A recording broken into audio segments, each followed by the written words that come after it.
Bili na kayo, sampagita! Kita mo yan, tol? Ang ganda na nagbebenta ng sampagita. Oo nga eh. Makakarinig sa akin yan ng diskarting malupit.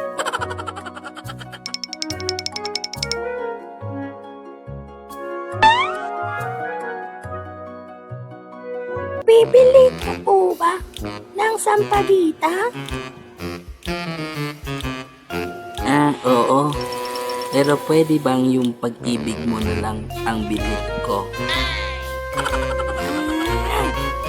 Ay, masungit. Anyari dun, tol? Ayun, nagalit. Masungit pala. Sige, ako naman.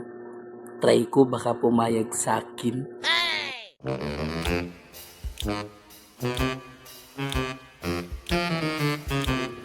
Miss, sampagita ka ba? Bakit? Gusto mo isampagita sa motor ko? Corny, suluhin mo yung motor mo. Narusi, so cheap.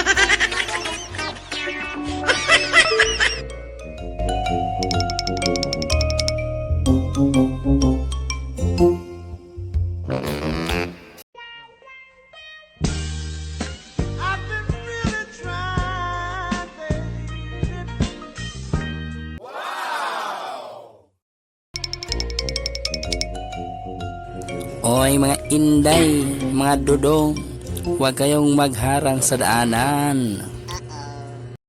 Tabi, dadaan ako.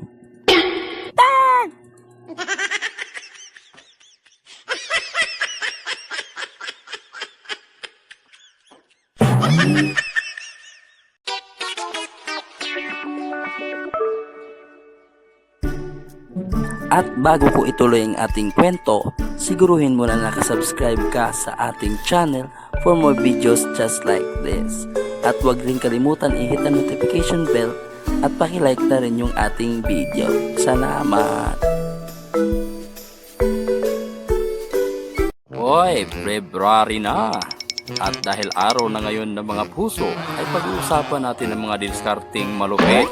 Isang araw nakita namin ang isang babaeng nagpa-practice ng gymnastics doon sa bukid, kung saan ay napakagaling niyang tumatambling-tambling doon sa isang kahoy. Tingnan mo, pre, oh. Ang galing tumambling. Oo nga. Tara, lapitan natin. Diskartihan natin yan.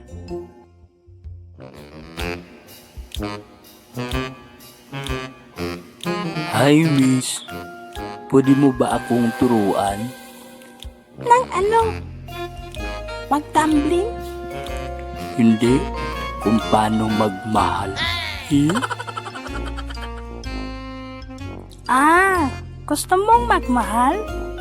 Mag-alaga ka na lang muna ng kambing. Miss. Gusto ko lang magpakilala. Ako pala si Berting. Berting? Ano apelyido mo? Utuga. Berting Utuga. Ako naman si Sasa.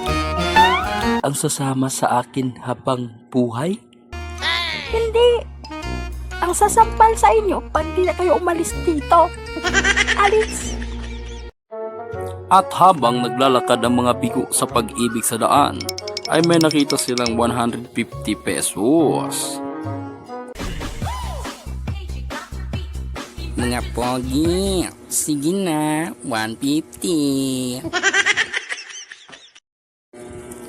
Uy pre, may diwata.